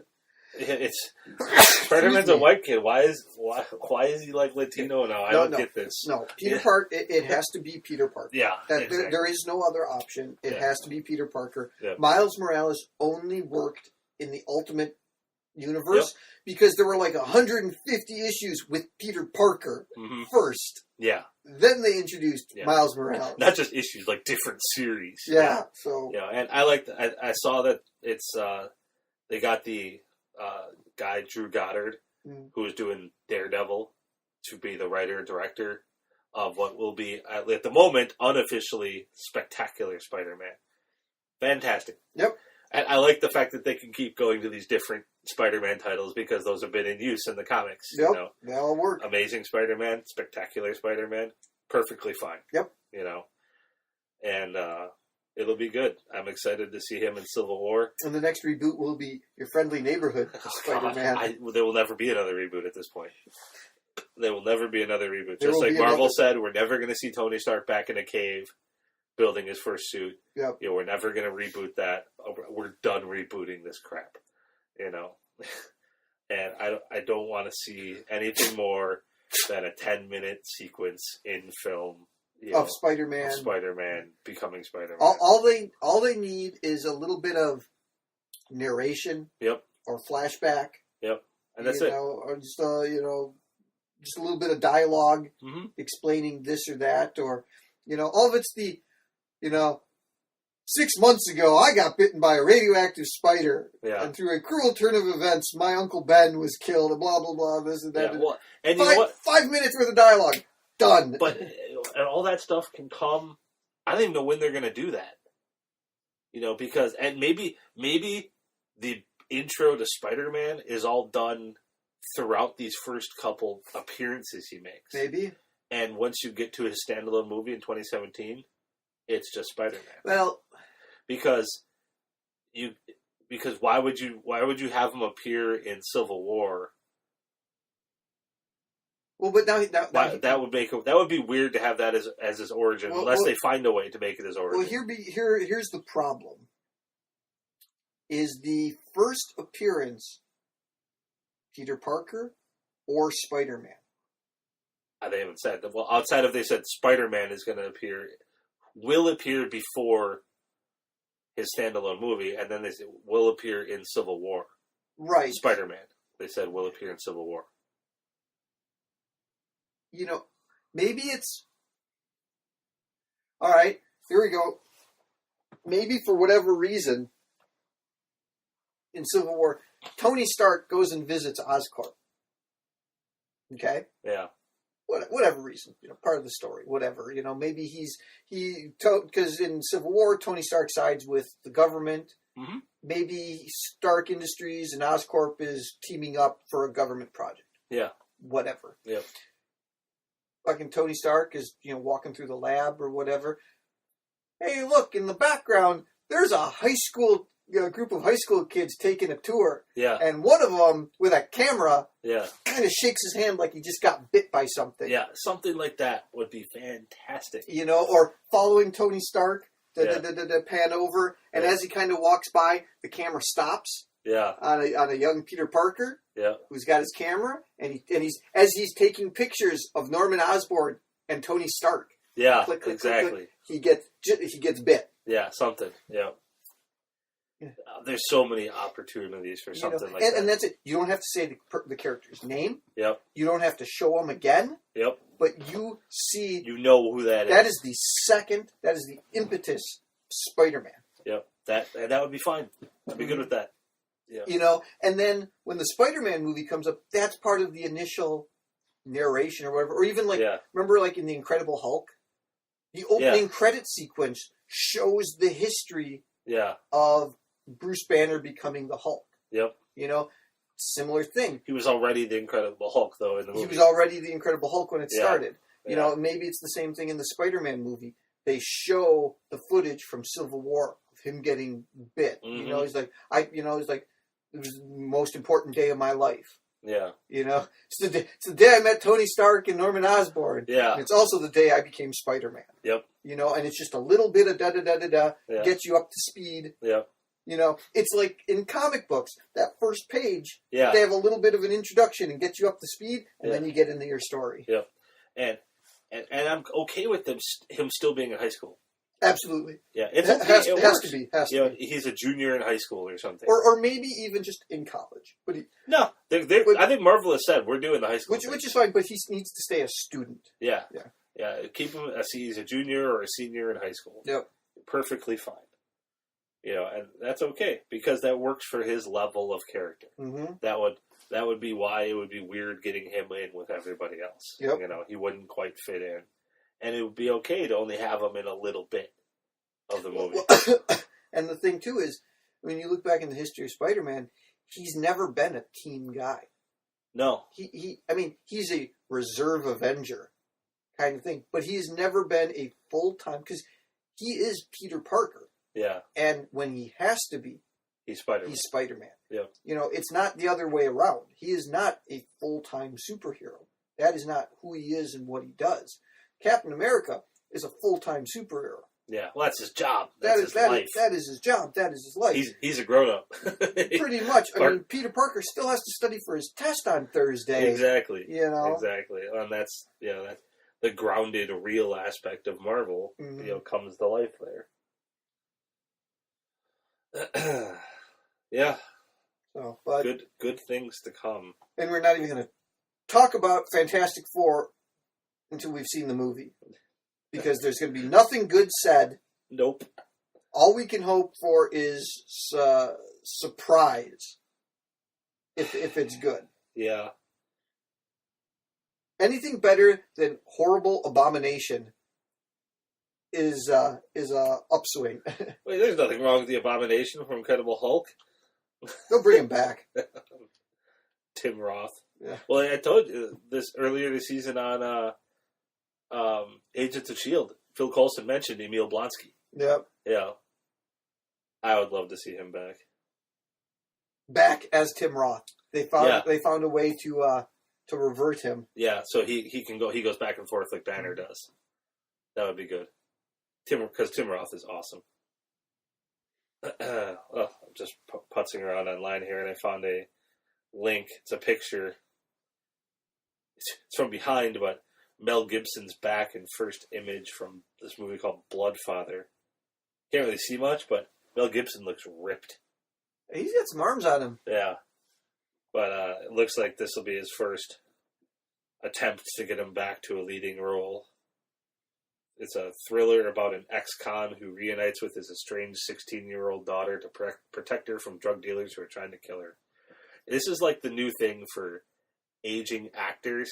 Liam Neeson started it with Taken, but aging actors are now doing these like amazing action movies. Well, and now like Sean Penn and the Gunman. And now they've got, was it Run All Night, where it's aging Liam Neeson versus aging Ed Harris. Yes, I saw that. I was like, that looks cool. It's going to be and even if you think about John Wick. Yep. Is even same thing. Yeah. You know, Keanu Reeves doesn't age. We've proven that's a fact. Keanu Reeves doesn't age, and he's like not 2,000 years old, and he's not as old as these other guys. He's like 50, but he's not. He's no spring chicken. Yeah, he's only 10 years younger than some of these other guys. Yeah. You know, Keanu Reeves doesn't seem like he's that old, but that's because he's eternal. Mm-hmm. Speaking of aging actors, there's, I don't know how true it is or rumors or whatever, but there is development being worked on for an Expendables TV series. I saw a link about that, but I didn't read anything. I mean, Sylvester Stallone is part of it. That would be cool. And they're talking about, like, Kiefer Sutherland and other people that played, like, awesome action roles, like, on TV. TV action. I mean, things like, even, like, Lucy Lawless or Sarah Michelle Gellar or stuff like that. Kevin Sorbo. I mean, come on. Just think about it. Every season, it's like a different group of people. You're only signing on for one season, or maybe two. And it's just like every season, it's just another group of people. That would be fine, like American Horror Story anthology style. A little bit, yeah. Yeah, I'm trying to think. Found an article here. This is a TV guide from June of 2014. 24 TV's greatest action heroes. Yeah. And just imagine if you could get... Not the article I clicked on, because the first picture is Eva Longoria. That cannot be right. But just think, every season you get 4, 5, 6 of those people to show up. Yeah. Fucking, what's the guy's name who played MacGyver? Richard Dean Anderson. Yeah! What the fuck? Fucking Adrian Paul comes back. Yeah. Okay, this is not helping me, because it's linking me to the right. It's linking me to that. That's obnoxious. I'm trying to do a search here, and I am finding lots of links about Expendables event series. And they're saying which former TV action stars should sign up. Fucking Tom Selleck. Dude, that would be great. He's like the old man, Fucking, you can get Pierce Brosnan. Yep, Remington Steele, baby. Bruce Willis from what was the TV show he did? Where he was like a private eye. Moonlighting, yep. That's what I was trying to think of. Like that. Here, Jennifer Garner. Yep. Bruce Campbell. Nice. Richard Dean Anderson. Jim Caviezel. No, that's a new one. He was Jesus. Maggie Q. Are you saying no to Jesus? Yeah, Jesus action star. That's like the episode. Was it Family Guy or Simpsons? Or the Passion of the Christ 2? I think it was. Well, that has to be Family Guy. I think it was Family Guy. Yeah. David Hasselhoff. Yes. As Nick Fury. Oh God. Come on here. Next page. Lowered, you piece of crap. Chuck Norris. He was already in the movies, but that's okay. He can still be Walker, Texas Ranger. Yeah. Lee Majors. The $6 million. Oh my God. That would be so awesome. Lucy Lawless. Sarah Michelle Gellar. Kiefer Sutherland, number 1. That would be great. I remember, I don't know if we talked about this a while ago, somebody pitched an idea for a 24 Die Hard crossover movie with John McClane and Jack Bauer. Whatever city this takes place in would not exist. Would not survive. That would be awesome. Wow. I long for a 24 movie. Both of those guys pretty much, though highly skilled, kind of stumble and bumble their way to the end. They're like the evolution of Indiana Jones. Yeah, exactly. Let me see. It's the guy put in a situation way above his head. Yep. But then he figures out a way to get through it. All right, here I got the list here from TV Guide now. Oh, Mr. T, B.A. Baracus. Nice. Here's Nikita, Maggie Q, and my browser just crashed. Hold on. Piece of shit. Yes, Chrome didn't restore, motherfucker. Come on. Don't be that way. It's Mr. T, Maggie Q.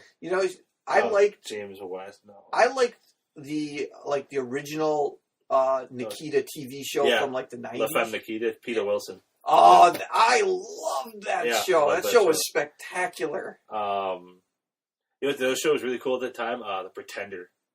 Yes. Yeah, that show was cool. David Carradine. I don't know. Is he still alive or did he die?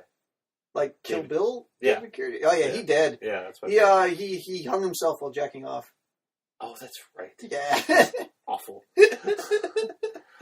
Timothy Oliphant from Justified. Yeah. Let's see. Oh, Jamie Summers, Lindsay Wagner, Bionic Woman. Sure. There's Chuck Norris. I didn't know his first name was Cordell. Huh? Cordell Walker. Okay. Walker, Texas Ranger. It was Cordell. Sure. That's my first thought was Chuck Norris's real first name is Cordell? Yes. Cordell Chuck Norris? Cordell Norris. They call him Chuck. They have Stephen Amell from Arrow on here. Yeah. Let's see here. Trying to find Linda Carter, Wonder Woman. Yep. Katie Sackhoff, Battlestar Galactica. Sure.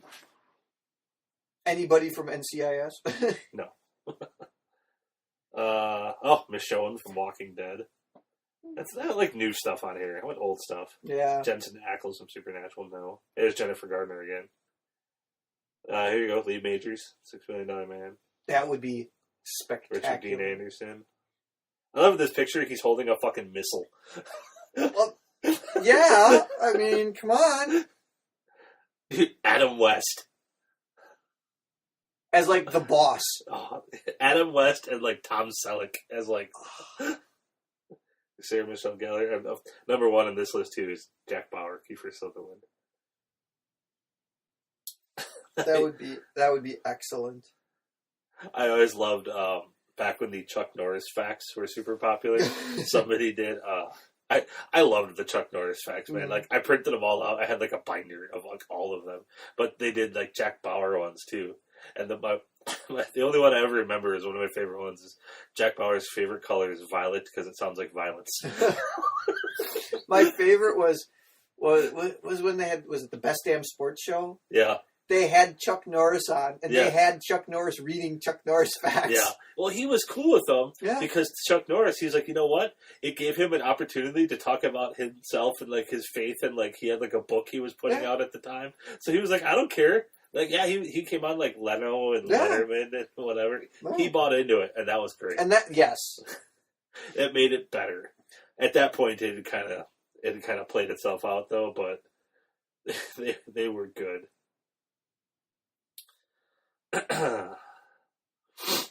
Oh man, Chuck Norris facts. Those were huge. Was it like Chuck Norris doesn't have a chin under his beard? It's just another fist. Yep. Chuck Norris doesn't do push-ups; he pushes the earth down. There's no such thing as evolution. There's just a series of animals Chuck Norris allows to live. God said, "Let there be light," and Chuck Norris went, "Okay." Superman wears Chuck Norris pajamas.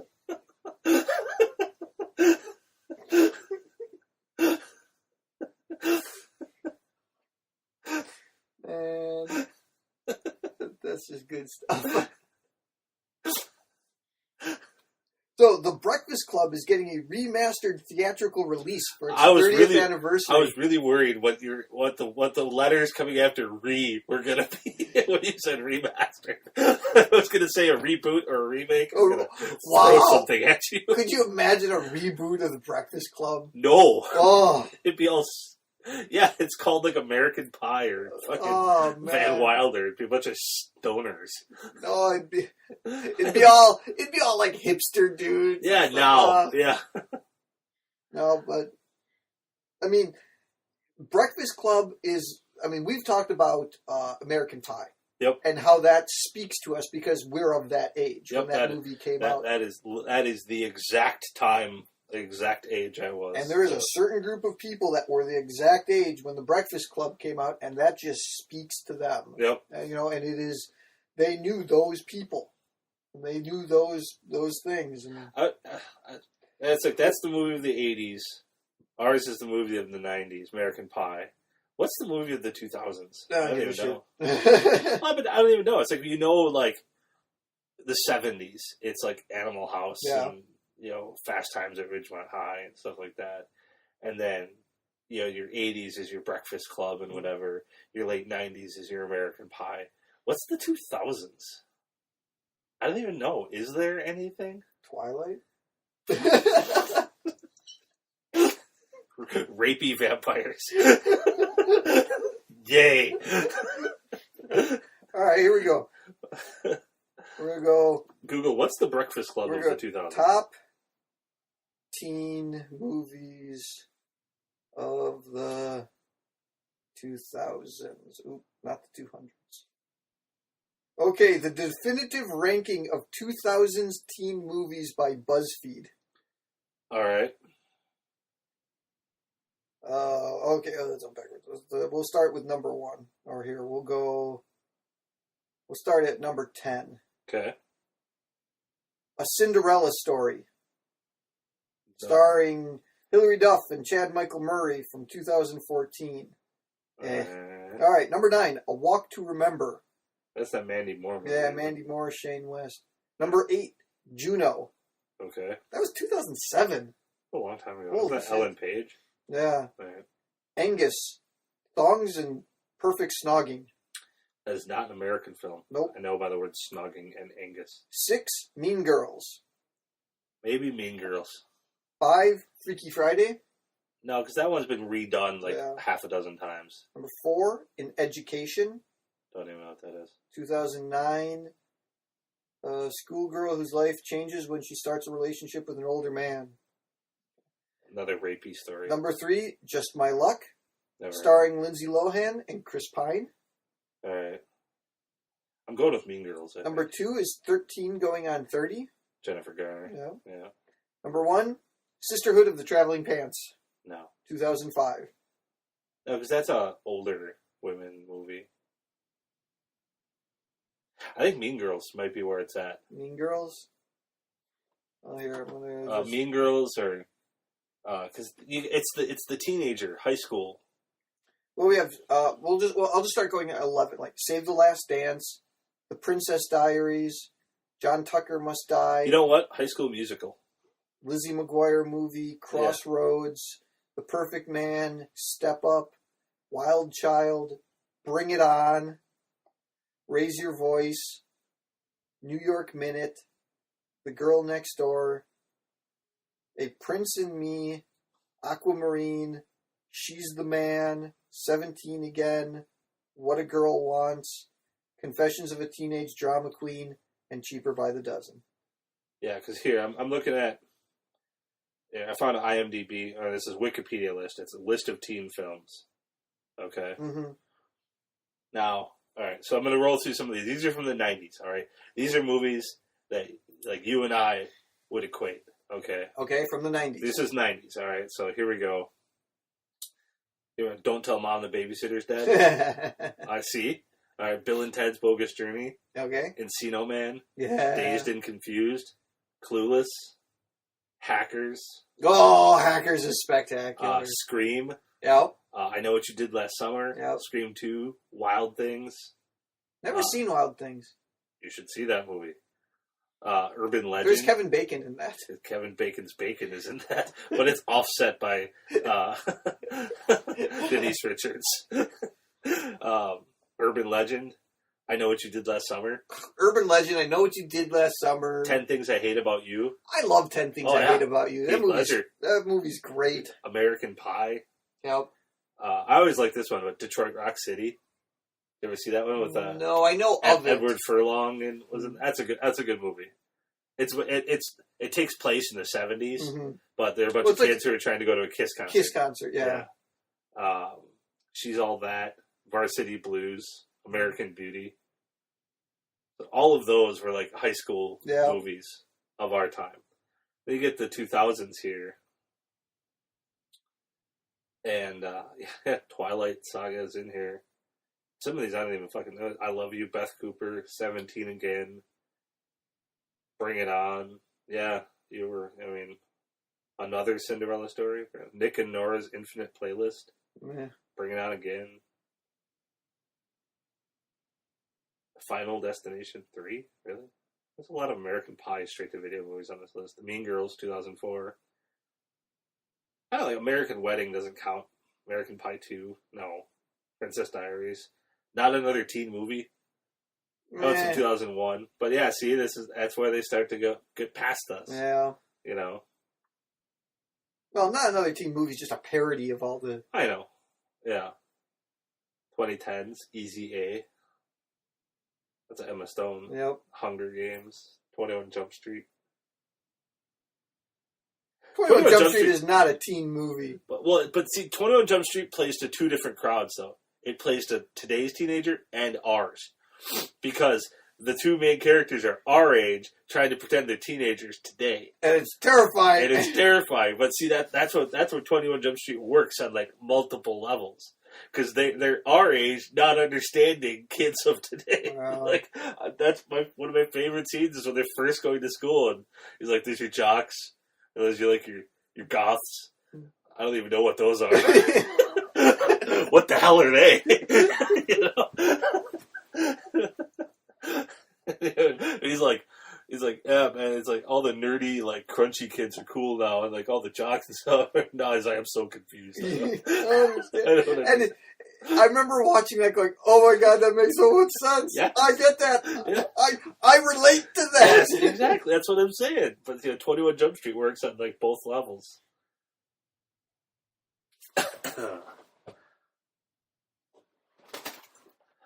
So, anyways, we're at an hour and 51 minutes. Holy shit! Really? Yeah. Whew.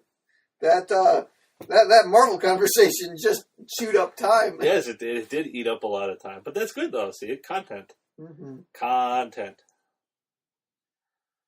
So, of course, we probably had that Marvel conversation in 4 of the last 10 episodes. So what? It's what we like. Yeah. Well, there was a little bit of new news with Age of Ultron, but we cannot reiterate enough how big of a fans of Marvel we are and how unhappy with DC's direction. Yeah. So, anyways, so call it quits. Call it a show. Yeah. All right. That would be cool. a show. It is a show. Episode 10 is over. In the bag. Woohoo!